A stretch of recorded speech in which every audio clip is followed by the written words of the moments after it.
Say hello to the crowd out there. We're streaming. What up, y'all? I'm doing some math real quick. I'm just, looking at something. He's doing some calculus, and I'm doing some kind of calculus myself. Not really sure. Those three sales. So, since they put this one up, this one is made $193,000.15. No, $193,015.80. That's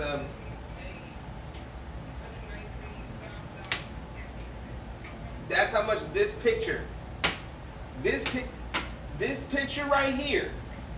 Somebody made this picture. They made it with their monies, with their talents and skills, not monies. Talents and skills made this.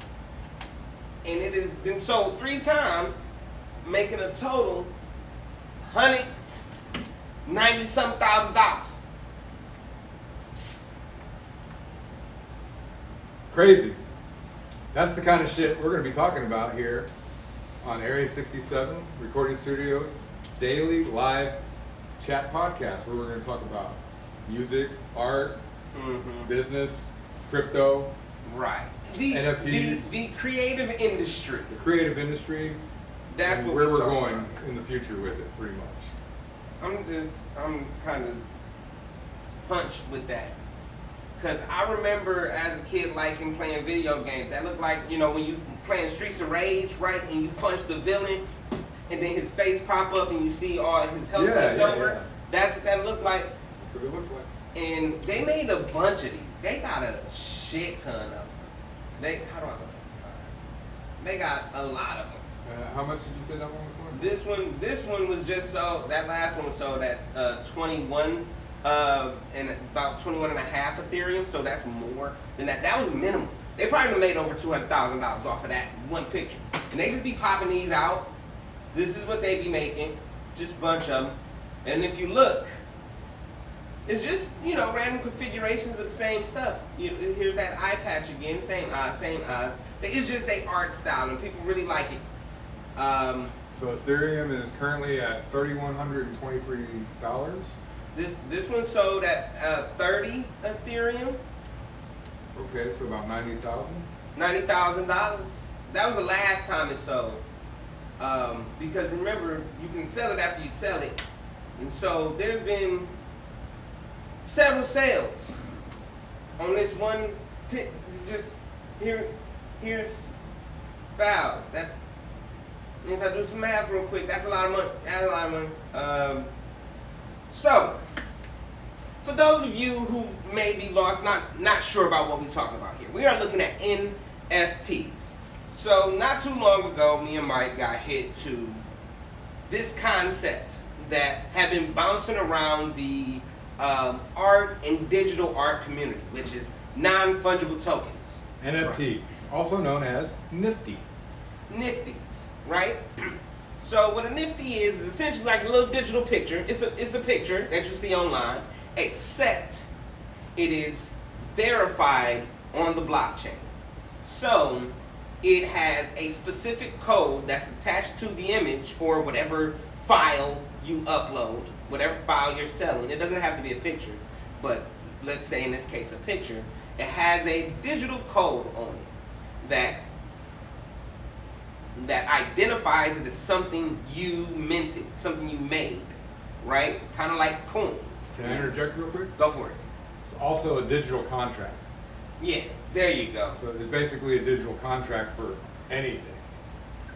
Anything digital or even physical. Mm-hmm. But it's a digital contract essentially that you can Right. create with certain terms and for what you're selling or what you're giving away or whatever. It's a receipt. It's basically a receipt. It's a digital receipt that comes with this It's file. proof of ownership. Right. So that sounds simple enough. Yeah, receipts. Receipts ain't nothing special, but what this allows is for that digital receipt goes with it wherever it goes, no matter who gets it. So as an artist, right, make a little picture, make a little crypto punk. That's what this is called, right? Crypto punk. I can then upload it as a non-fungible token. Essentially, there's only one of this. This is the only one of this that exists. I mean, we can see it on the website, no problem. But the ownership belongs to CryptoPunks. That's who owns it because they made it. They have a receipt for it. Now they can sell it to 4, 5 motherfuckers, right? These people here. You know, wow. This is the transactions that we see as it pops back and forth, right? Sunfire sold it to this random person who's got it here, sold it to Castronaut, sold it to this person, right? Shout out to everybody out here making this stuff happen. Y'all got big money out here in the streets. Anyways. Yeah, you guys want to send a little bit our way? Yeah. We can hold some. Yeah. But no, every time that was sold, CryptoPunk, they still reserve their ownership of creating this. So they got their receipts. Hey, this is mine. I made this. Make sure you pay me my fair share of the value, my fair share of the equity. Now, this allows creators to always keep a vested share in what they create. What they've created. I say we break it down for them in a little role play. Okay, good.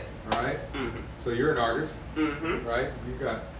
How would you sell your art if you were just an artist? You're a painter, you know. How would you sell your art in the normal world? So in the normal world, there's two ways a piece of art is sold. Either A, I create a piece of art, I put it out for display. You like it. You say, I like that picture, right? Let's say I made this CryptoPunk. Don't sue me. I ain't saying I made it. I just trust. Anyways, right? Back. I got this piece of art. You want to buy this? You say yes. I give you the piece of art. You know what I mean? I give you money. And you give me money. So that's generally how an art transaction works, whether most artists musicians release their music online and they release it on iTunes and all these places like that so everybody can listen to it and then potentially buy it, right?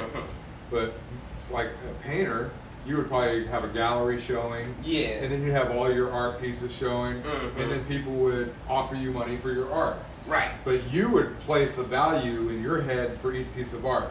You wouldn't necessarily tag it with how much it costs that you're selling it for at a showing, but people who come to a showing know they're coming there to potentially buy art. Right. So they better have their checkbooks with them. So what happens in the regular art world is now Mikey's got this great painting I want, and in his head it sells for. Let's say I value it at $10,000. Let's keep it modest, a modest number. Hey Mikey, I really like this painting that you created. Would you take $20,000 for this painting? Yeah, I'll take $20,000. $20,000? $20,000. Okay, yeah. cool. Here's $20,000. Wow. This is my piece of art now. That's where the transaction stops for an artist. The artist only sees that one transaction for the remainder of that time. Now I can take this piece of art, which I bought for $20,000, and as Mikey grows in popularity, this art piece is probably going to grow in value. Right. And that's generally how art pieces work. The more popular the artist is, the more popular the art that you've invested in goes up in value. Right. Now I turn around and sell it. Now Mikey's big now. He's right. I'm that same painting now would have been if he asked me for it. I'm gonna say $100,000. $100,000. So I know this, and I'm going to sell it to somebody for like $150,000. So I just made $125,000 profit off of my investment. Mikey never sees a dime of that. Right. I just got that initial transaction. $20,000 I got for the first payment. That was it.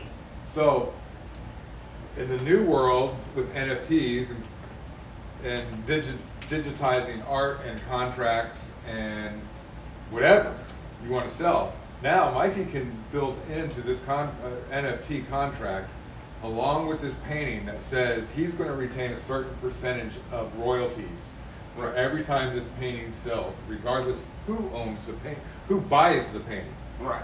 He's always going to retain 20% ownership of this painting. Right. So when I sell the painting for $125,000, Mikey's going to get 20% of that $125,000 immediately. As soon as it hits my bank account, it's hitting his bank account. Right. So that's the big difference between a normal art transaction and an NFT transaction, where there's this digital contract that the artist gets to retain that ownership value in their art, and every time that piece of art sells, you get a piece of royalty from it. And you can put into the contract whatever you want. Right.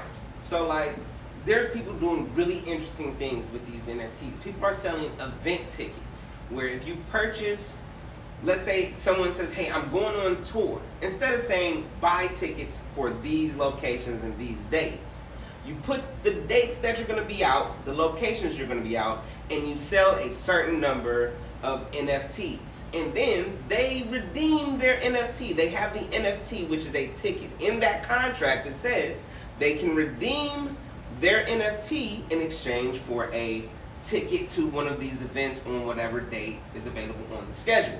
So they can buy the ticket. They can, all right, I know Chuck Treese is doing a tour, right? I want a ticket to Chuck Treese's tour. I don't know when I'm going to be able to make it though. I know he's going to be out all year, and I ain't got no problem traveling to go see somebody at a good show. So I buy the NFT, and I choose whenever I want to. Well, something happens. I can't go to the show. I can sell my NFT. I can sell my ticket to somebody else because it's still good for whatever show he has coming up. It's just they can exchange it. And now, you know, Chuck's popularity goes up because there's still value in his tickets. People will buy them or they'll sell them. They'll trade them. And if they sell it, you make some money. If they redeem it, you got some people at your shows. It's a win-win on both sides. And it's a digital. These NFTs are stored in a digital wallet on your phone, just like your bank account that you have an app for on your phone, and you make a transaction. In reality, how many of y'all have made transactions in cash over the past 60 days? Count them on your hands, I bet, how many that you made. There's places that don't take cash anymore. I was at Six Flags near Philadelphia in New Jersey, right? They don't take cash there. They don't take any money. It's either card or Apple Pay. So, very simple technology. You still have an app on your phone that houses your digital wallet, and that houses your cryptocurrency, like Bitcoin or Ethereum or ADA, Cardano, or Dogecoin, whatever it may be, or even Codecoin. We'll get into that a little later, because everybody should get you some Codecoin. I promise you. But it's just stored on your phone, and it's a digital wallet. But the cool thing is it's on the blockchain. It's decentralized, so it's eliminating the bank, it's eliminating the traders, it's eliminating the record label, which is just a entertainment bank. It's all record label. It eliminates that third person that's always getting their hands in, and somehow that third person always seems to get a bigger cut than everybody else does. Right. And they haven't done anything. It's interesting. It's like at least the record label funded some money, but now the third party is getting more of the money than the record label gets or the artist gets. So if you're paying any attention, you can see the value of an NFT for musicians, for creators, for artists. We're seeing people release movies as NFTs. Kevin Smith's new movie coming out, releasing it as an NFT. We're seeing albums being released as NFTs. We're seeing music videos being released as NFTs. There's anything you can create and be able to put out there, you have to consider what is the value of that thing you created. Like, what if you're trying to make a living off of this stuff? The things you make needs to have some type of, you got to put a value to it so that you can exchange that for your means of survival. You get what I'm saying? For decades now, the music industry and the art industry as a whole has set the marketplace for your art. So, do you feel like your single is worth 99 cents? I feel like it's worth more than 99 cents. But even if I was to say it's worth 99 cents, it's worth 99 cents to me. Like that's how much I want to get from it. Right, and you're only going to get 80 cents of that 99 cents if you're doing it independently. Right. If you got a label, then you're probably only getting 30 cents. If that, then that's if you're a good artist. Right. But I mean, this changes everything. This changes copyright law, trademarking. There's no need to go through the Copyright Administration. It's still a good thing to do. I'm not knocking doing that, but I have a feeling that the road that we're going down with NFTs is probably going to eliminate some of that need to go that route. If you're digitizing your music as an NFT, it's a built-in ownership that's on the blockchain. Right. The contract is built into the piece of art that you created or file that you created. Like you got programmers and stuff, video games and stuff. It's only a matter of time before you start seeing video games and interactive programs be released as NFTs. And we kind of are seeing that a little bit. We're seeing virtual reality land being sold as NFTs. So they're actually creating virtual pieces of land, like little islands. Right, little blocks. Then you buy that piece of land and you can create on that virtual land, or you can turn around and sell that virtual land, depending on the popularity of. And then a lot of times with these NFTs, they attach utility to it. Like with those, it's essentially a giant server with like a Minecraft server or whatever that you can interact with. You can log into it using that NFT, and then that NFT gives you access to this much of that program to roam and act and create and do whatever you want to on that much of that program that they've created. It's brilliant. It's really brilliant. And what you're gonna start seeing is, imagine, and we're seeing it now with like Audius. Shout out to Audius for what they're doing in the industry right now. They've got their own coin, which unlocks a lot of benefits of their site. And instead of subscribing to a service versus paying a monthly fee, that's kind of going to get eliminated if you have a certain amount of token in your wallet of a certain company. So Audius has the audio coin. So you can purchase audio coins, and if you're an artist, you can create a profile on the Audius site and upload your music on the Audius site, have fans come and follow you on the Audius site, share your music from the Audius site out to Facebook and all the other places, just like you normally would on any other site, but the difference is that this is on the blockchain, using blockchain technology and using cryptocurrency as a means of investors investing in their company, as well as musicians investing in the company in a sense. Everybody who holds coin has a governance. The coin holds governance as well as the contract and all the terms in it. So by buying coin, you own a bit of audience. You have an investment now, as opposed to Spotify Premium or something. Right. You just paying to access more of the program, but once your month is up or whatever long your subscription is, they charge you again, and that's the extent of it. And if you don't want those services, you just cancel it. But that money that you invested into Spotify is gone. That's Spotify's that's gone. Wow. Right. Instead with Audience, let's say you I ain't really using Audience like that no more, or something different, something better, something a little more different comes along. You I want to sell I don't want to use it no more. I could sell my token to somebody else, and now they benefit. They take that, you know what I mean? And then artists isn't, they still get that support. They still have their investment. They have the monetary support, and then the person who sold it, they could sell it for a profit. Right. You know what I mean? I spent this much on this token, but I could sell it for $100, make some money off of this thing. So now you're more enticed to buy a token, to subscribe. There's more of a benefit to it. Right. And what place do you know that you have a subscription that you get your money back for the whole time that you were using your subscription? Right. So essentially, you've just invested in the company for the time that you're using the company's site. And if you don't want to use it, it's just like a stock. Right. Really, and it makes a lot of sense to me because it's like, I am paying you for this experience, this, Right. this thing that you are providing. Once you are once that is no longer the thing happening, or if that I don't feel like I got my money for it. You know what I mean? Yeah.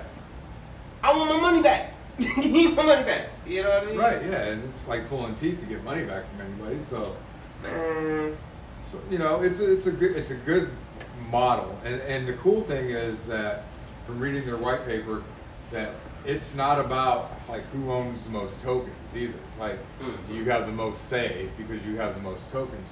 They really take value in people's contribution to the site. So if you're an artist and you bring 1,000 people to the site and you've got 100,000 streams from the site, well, that's adding just as much value as the monetary value. The guy who invested just in the monetary part and owning the coin, but has nothing to really do. It's just an investor. And because it's open source, let's say I like this, but what if we did this, or you added some code to it? You can get, all right, cool. They will pay you in their coin for what you added to it. Like, open source programs and stuff have been around for a long time, and right. It kind of gave birth to the social media. Remember with the whole HTML, MySpace stuff? That kind of helped build what social media is. But ain't nobody get paid for that. Ain't nobody get paid for that. Time did. Time was out of there. But now you can make an investment into it, not even just with your money, but with your time. Just listening to audience. If you listen enough, or if you share and you bring people into the music that you listen to, they will give you coin. They'll give you coin for sharing and interacting and engaging with the content on the website, because it helps the website function better. And this is a company that's been around maybe a few years. We just started getting involved with them in the past 6 months or so, and really when we were doing our research for what we're doing, they're one of the models that we've looked at as something that we're very similar to what we're on path to do as well, but a little bit different as well. But it's the wave of the future. You're going to find more of these sites popping up that are decentralized. The other cool thing is, say with Audius, we never have to log in with a username or password. If you have a digital wallet, you can connect your wallet to the site, and your wallet is your password. So you never have to remember passwords or anything like that. I mean, you can still log on the old-fashioned way through Audius, so you're not limited to how you can get on. But if you own Audius Coin, then obviously you're going to have a digital wallet, and that's going to be your log on. And they kind of connect your wallet to the site, and they can tell you how much is in your wallet as far as audio tokens is concerned. So it's a really cool concept, and like I said, you're going to see a lot of it more. Actually, you're going to see something coming from us. Right. We've been working on a couple of the options. Like Audius, they stream audio and stuff, but they also allow you to make a blockchain investment with them. We want to, like we were saying before, as an artist, you want to make something and add value to it, right? NFTs seem to be the best way to do it. We've been going through the process of making digital content, and what if there was a way where you could share your content out to the world and be able to raise capital, raise investment off of it? Or what if your favorite artist, your favorite album, what if you can have an investment into it? Like a monetary investment into that piece of content that you already like, that a lot of people like. We want to create a marketplace where you can share and market your art and be able to raise funding for that art within itself. So Yeah, it's like taking the audio site, or just say Spotify or SoundCloud. Let's say Yeah, that's a good SoundCloud way is to probably call a better one because you have user profiles and Mhm. SoundCloud for artists. So we want to maintain that user friendliness that we're all used to in those GUIs that we're used to. We're used to having a user profile. We're used to Mhm. having control of our music being uploaded and artwork that we're putting on, like on SoundCloud. But we want to integrate that with, say, a site like BeatStars, who sells beats. A lot of musicians go there, they upload their beats, they put them up for sale. Artists buy those beats, they lease those beats from those artists who created the beats, and there's a contract there's there. a contract. There's crediting, all But that type of it's stuff. still the antiquated way of doing things, Mhm. and I'm sure BeatStars is already way ahead of us, when it comes to this. But it's another marketplace for beat makers and producers and musicians to sell their NFTs, Right. as opposed to selling their WAV file. The old-fashioned way for 99 cents. Mhm. We create the marketplace, which is a lot like eBay in a way Yeah. where people can bid on it, or you can place your own price value on it. I highly recommend looking at places like OpenSea, which is an NFT marketplace, and that's pretty much their functionality, is a marketplace where you can sell music, you can sell art, you can sell just about anything you can digitize, or even physical pieces. NFTs aren't regulated to just being digital pieces of art. If I have a painting that Mikey painted, then he could actually sell that as an NFT and embed that contract in that NFT for that piece of art, and it follows that physical piece of art wherever it goes. There are a lot of people who are creating NFTs for different possibilities. And again, like Mikey said, it's think of it as an investment in your favorite artist. Like if I had the opportunity to invest in Justin Timberlake when he first came out, Man. you know what I'm saying? It's like, and then you can turn around and sell his music. Wait, I think the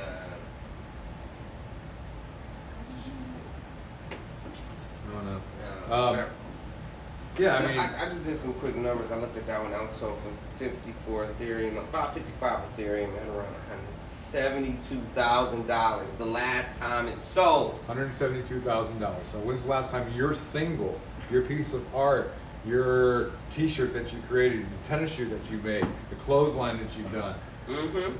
anything that you can create? When is it the last time that somebody with buku's money are just willing to say, here, I like that? See, I've always wondered, Mm-hmm. who are these rich people who spend all this money on stuff, and how do you get in front of those people? So here's the thing, and here's what I know about art, because my father an artist, and the way wealthy people view art is much different. Like, art is a financial investment because it is liquidable. That's what if you ever read like Rich Dad Poor Dad, or like one of those Robert Kiyosaki books, he talks about an asset is anything that you can make profit off of. Right. If it don't make you money, it's a liability. Art is an asset because you can sell art at a profit, depending on how you market it, depending on how you sell it, depending on the value of it. So when they see a crypto punk, they might not even really care. They just know that these things are valuable. Right. They know because of the NFT market, because of how much they make, because of the exclusivity of that specific piece of artwork, they can have that and sell that. At any point, they can liquidate that. So that adds protections to their money, because the money can gain value. The little piece of paper, that's worth nothing. The only thing it can do is be spent, right? But art can be sold, it can be traded, it can be, you can use it as collateral for loans and stuff like that. True. Like, you can take out loans off of the equity that you have in things that you own. Like, so, that's the... Art is part of your profit and loss, or your balance sheet. More balance sheet. Like Jay-Z, who bought a CryptoPunk for like, a couple $100,000. You know what I'm saying? He bought a CryptoPunk, right? Most of his wealth is in art. It's in art and real estate. That's where his money is for real. Right. And holds cash. Cash is not. Do y'all think Jay-Z walking around with $1 billion in his pocket? Y'all think that there's a vault somewhere that got $1 billion in it with Sean Carter's name on it? No, he has, because that's not a good way to make money. That's not how wealthy people keep their wealth. They don't stick it all in the bank. Don't let nobody lie to you. They own stuff that they can sell for a profit. They got assets, things that make money every day, all day, every day. When they go to sleep, it's making money. When they wake up, it's making money. NFTs make money. And that's how you as artists need to be thinking about your art from now on. Mm-hmm. You're creating a piece of art that's just as valuable, if not in many cases in gold or silver. I mean, these CryptoPunks are digital pieces of art, and they average at $30,000 a sale. That's the last time I averaged it out. I saw a sale that is worth $70,000 a sale. Each CryptoPunk can sell multiple times, and they have a couple hundred of them things. I could have sworn I saw a couple of weeks ago where one sold, I want to say 9 million. I was thinking 90, but there's no way. But maybe. I don't know. But the value of it, and then I know I think they do add some utility to their CryptoPunk. So there is some other stuff that you get with a CryptoPunk, but still, that could be a song. That could be, and there's a lot of flexibility with the utility of this. So you can, like I said, sell concert tickets. I plan on selling some of my merchandise as NFTs. Maybe you do stuff by commission. You can sell a commission as an NFT, and then all they have to do is just redeem their commission, and they have a custom whatever they want from you, and then you can just keep yourself busy, keep yourself active, so you don't have to worry about going out to sell your artwork or doing gallery shows, because maybe you're not that type of social person. It opens up a lot more avenues for you to make art and sell art and be paid for your art. Right, absolutely. It's more like, instead of selling it, you just want people to invest in it. It's more of you're giving people a chance to invest into your art, as opposed to just getting paid for your art. Right. Like, most people don't realize, but as artists, we're employed to do things more than we are paid for our art. Mm-hmm. We're employed to create a record that the record label owns. So if you're a signed artist, you're not signed, you're an employee now. You just signed an employment contract that basically says that you're required to make a certain amount of music over a certain period of time, and for doing that, you're punching the clock, my dude. You're punching the clock. If you get a record deal, you are punching a clock. And if you don't believe me, what time you got to be at the studio? What time you got to be at that show? And look at your contract, and I guarantee you all those hours are written into it. You are punching the clock, my G. Yeah, and so, I mean, it's time for you to take control of your art. And why would you waste all this time and effort trying to sell a whole bunch of 99-cent singles that you're going to get so frustrated with that you're probably going to fizzle out at a few hundred or whatever. Mm-hmm. The normal person is going to fizzle out somewhere around there, and that didn't even pay for your studio time. Mm-hmm. And how does that make you feel as an artist? It doesn't make you feel respected as an artist. It doesn't make you feel valued. And you're competing in this pool of people who are swimming in this muck that doesn't make any sense on a monetary basis. You're treating your art like it's not valuable. Because in the way that contracts are set up, like when you look at a contract, like Prince talked about why he became the artist formerly known as Prince, because in a contract, That's what you are called, the artist. It's about your name. Because when you sign that contract, they are asking you to sign away your name and likeness throughout the universe and through perpetuity. You know what I mean? And that's what you are signing away on that dotted line. That's what your signature puts. It's your name, and they don't care about your art. They just want to make some money off of that. But with NFTs, it's now about your art. What can your art do? What can you create? And now you can take that pressure off of yourself of, I want to make this, but the label, they need me to make this so that they can sell that.